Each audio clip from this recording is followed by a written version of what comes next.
Assalamualaikum warahmatullahi wabarakatuh. Perkenalkan, saya Andika Rizky Nugraha bersama dua teman saya yaitu Linda Cibia Rahmawati dan Patricia Bunga Juwita Galan. Kami dari kelompok 7 akan mempresentasikan video tentang pendidikan di negara Kanada. Selamat menyaksikan. Halo teman-teman, di sini saya akan menjelaskan tentang prinsip yang mendasari kurikulum studi sosial di Kanada dan juga sistem pendidikan pada umumnya di negara Kanada. Kanada memiliki pandangan bahwasannya pendidikan yang efektif dan memberdayakan adalah pendidikan yang bermakna, signifikan, aktif, integratif, menantang, dan berbasis dari sebuah masalah.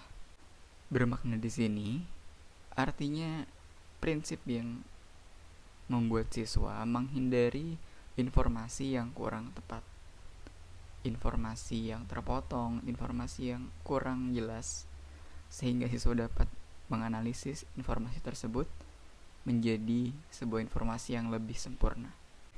Kemudian yang kedua adalah signifikan. Signifikan di sini artinya sistem yang berfokus terhadap siswa yang sesuai dengan usianya. Lalu, cakupan yang dianggap dangkal itu dirubah menjadi bentuk peristiwa, fakta, konsep, dan prinsip. Kemudian yang ketiga adalah aktif. Artinya studi sosial mendorong siswa untuk memiliki tanggung jawab atas peningkatan proses belajarnya. Proses ini membangun makna dan mendorong untuk belajar sepanjang hayat. Kemudian, integratif. Artinya, studi sosial menggunakan pendekatan ruang disiplin dalam memfasilitasi studi tentang lingkungan fisik dan budaya dengan membuat hubungan yang sesuai, bermakna, dan nyata dengan disiplin ilmu manusia dan konsep ruang, waktu, kontinuitas, dan perubahan. Kemudian menantang. Artinya, studi sosial terjadi ketika seorang guru memberikan sebuah ekspektasi yang tinggi terhadap muridnya dan dirinya sendiri, kemudian memberikan pendekatan yang bijak dalam sebuah pertanyaan dan menuntut siswa dengan jawaban yang logis dan masuk akal. Prinsip yang terakhir adalah berbasis dari sebuah masalah. Artinya, studi sosial mempertimbangkan etika dari permasalahan dan kemudian membahas topik yang cukup kontroversial. Hal ini dapat mendorong sudut pandang yang baru, kemudian kepekaan terhadap persamaan dan perbedaan budaya, dan komitmen terhadap tanggung jawab dan tindakan sosial. Sistem pendidikan di Kanada. Pada umumnya, Kanada memberikan keleluasaan terhadap pemerintah provinsi untuk mengatur pendidikan di daerahnya masing-masing. Mutu pendidikan di Kanada itu tidak menerapkan ranking. Itulah mengapa setiap institusi pendidikan di Kanada selalu menawarkan program pendidikan dengan kualitas tinggi. Pendidikan di Kanada pada umumnya dibagi menjadi 3, yaitu pertama, sekolah dasar, meliputi pra-TK, TK, dan SD, yang belajar meliputi seni, bahasa, matematika, dan sosial. Yang kedua adalah sekolah menengah, meliputi bimbingan dan arahan untuk masuk ke perguruan tinggi, dan yang terakhir adalah pendidikan tinggi, yaitu universitas dan perguruan tinggi lainnya. Sekian dari saya. Pemaparan berikutnya akan dilanjutkan oleh rekan saya, Linda Cibia Rahmawati. Kanada menciptakan situasi lingkungan belajar yang berpusat sepenuhnya terhadap siswa, mengundang ketertarikan siswa dan inklusif, pembelajaran yang relevan, saling menghormati keberagaman, kolaboratif, interaktif, partisipatif, dan tentunya berbasis pertanyaan dan masalah yang berorientasi. Lalu Kanada pun menerapkan pengembangan melek huruf dan cara literasi informasi terhadap siswa dalam pembelajaran berbasis sumber daya. Literasi informasi adalah kemampuan siswa untuk menafsirkan, mengatur, mengakses, mengevaluasi, memilih, dan mengomunikasikan informasi teknologi melalui berbagai konteks media untuk memenuhi semua bentuk kebutuhan untuk mencapai tujuan. Lalu adapun penilaian dan evaluasi yang diterapkan guru di Kanada memiliki arti yang luas dalam kegunaannya. Yang pertama, menentukan pencapaian kurikulum yang diterapkan. Yang kedua, sebagai umpan peningkatan pembelajaran siswa. Dan yang ketiga, menentukan pencapaian materi yang diterima oleh siswa. Yang keempat, komunikasi antar guru dan orang tua siswa mengenai pembelajaran siswa di sekolah. Yang kelima, termasuk evaluasi diri terhadap guru, baik dari gaya belajar yang diterapkan maupun program pembelajaran. Lalu, adapun strategi penilaian yang digunakan sekolah oleh Kanada. Yang pertama, portofolio. Yang kedua, tes yang dibuat oleh guru maupun instansi. Yang ketiga, observasi formal dan non-formal. Yang keempat, jurnal pembelajaran. Yang kelima, kearifan siswa dalam proses pembelajaran.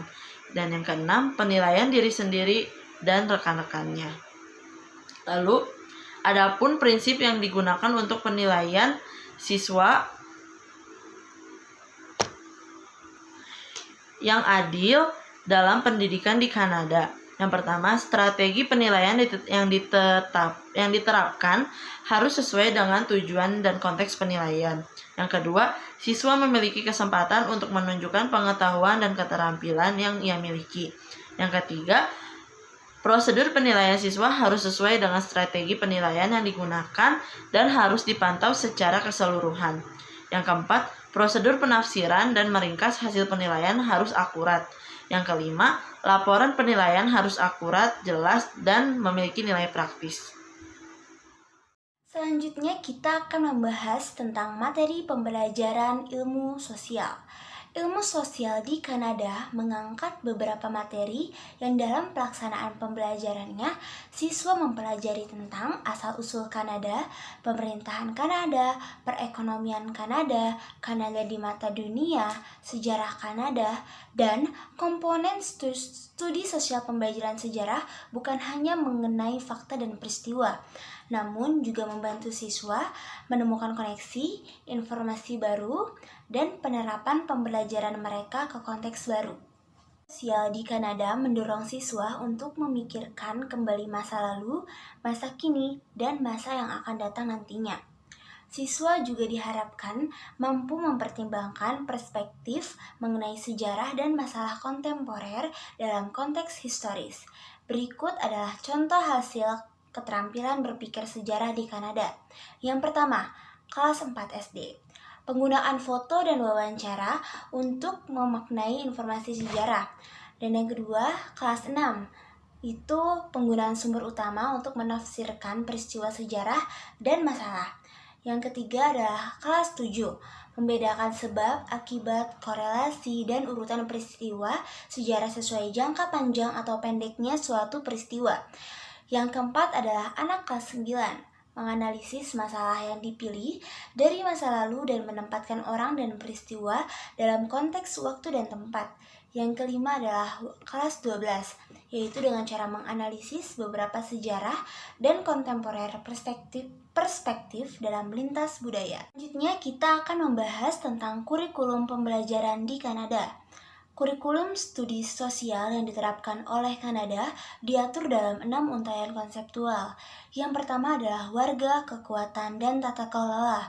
Yang kedua adalah individu, masyarakat, dan keputusan ekonomi. Dan yang ketiga adalah orang, tempat, dan lingkungan hidup. Yang keempat adalah budaya dan perbedaan. Yang kelima adalah gangguan. Serta yang keenam adalah waktu, kontinuitas, dan perubahan. Dalam keterampilan kurikulum IPS dapat diuraikan dalam hal 3 berikut ini. Yang pertama adalah komunikasi. Siswa secara tidak langsung akan mendengarkan, menafsirkan, membaca, mengungkapkan gagasan, dan menerjemahkan informasi. Yang kedua adalah penyelidikan. Secara tidak langsung siswa dituntut untuk merumuskan dan menganalisis informasi relevan, menyelidiki masalah, dan mengembangkan kesimpulan rasional dengan disertakan bukti yang kuat. Yang ketiga adalah partisipasi. Siswa diwajibkan untuk bertindak secara kolaboratif dan mandiri untuk memecahkan suatu masalah dan bernegosiasi dalam membuat keputusan atau suatu rencana. Terakhir, kita akan membahas tentang simbol negara Kanada. Arti dari lambang dan warna bendera Kanada, warna merah diidentifikasikan sebagai simbol pengorbanan tumpah darah keterlibatan negara Kanada di Perang Dunia Pertama. Sedangkan warna putih sampai saat ini belum bisa dipastikan memiliki makna tertentu oleh negara Kanada itu sendiri. Karena sejak penjajahan Perancis, Kanada berada dalam simbol patriotik dengan lambang Raja Carlos yang ketujuh. Lalu daun maple sebagai ciri khas negara Kanada baik dalam Perang Dunia Pertama maupun Kedua. Simbol ini juga merupakan duta alam Kanada di mana pohon daun maple ini sangat mudah dan umum ditemukan di negara Kanada. Sekian presentasi dari kelompok kami, kurang lebihnya mohon maaf. Wassalamualaikum warahmatullahi wabarakatuh.